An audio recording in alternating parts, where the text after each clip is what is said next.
Alright, so what you want to do is you want to start off with the corner piece here, set it down on a flat surface. Starting with the back plane, this is the piece that actually has got the curve cut out through the back. You're going to go ahead and insert it into the back hole here, setting it down and seating it fully.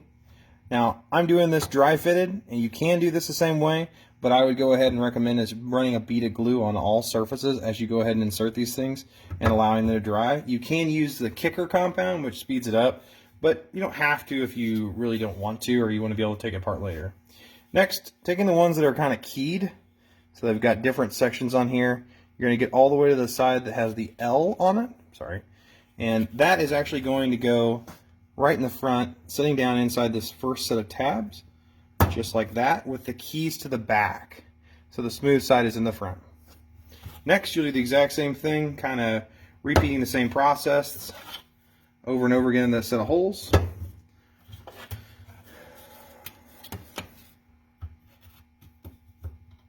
Just like that.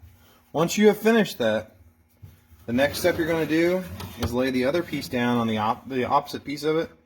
Go ahead and flip this thing over. Oops, wrong direction. Flip this thing over just like that.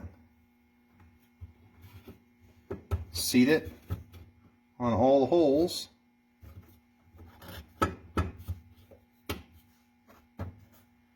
Just like that. Putting pressure on it. Like I said, I'd add beads of glue to this. You can use PVA glue, or you can use just regular super glue like you would do for models.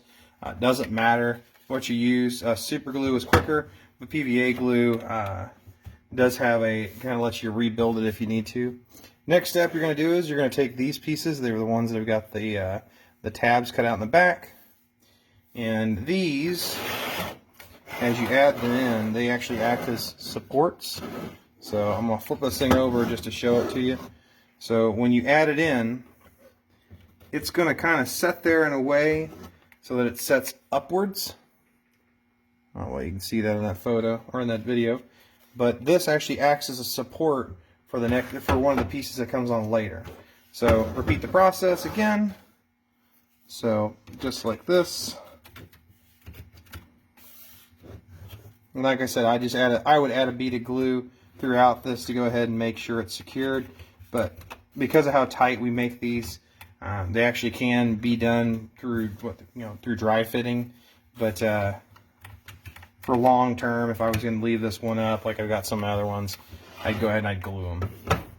Next are the pieces that actually hold the pots in. Same thing again, it's got an L.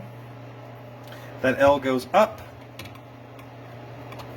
and you just slide that in. You don't have to, you don't actually have to glue this in. You can leave this in case you ever change paints, because it doesn't really support anything other than just kind of making sure that the pots stay in the right spot. And all it does is you slide it in like this. Once it's all the way back, drop it down to the hole. And you notice back here, like I said, if you wanted to glue it, you could, but this rests on there and actually acts as a support. Same thing again, repeating the same process from earlier. Set it down.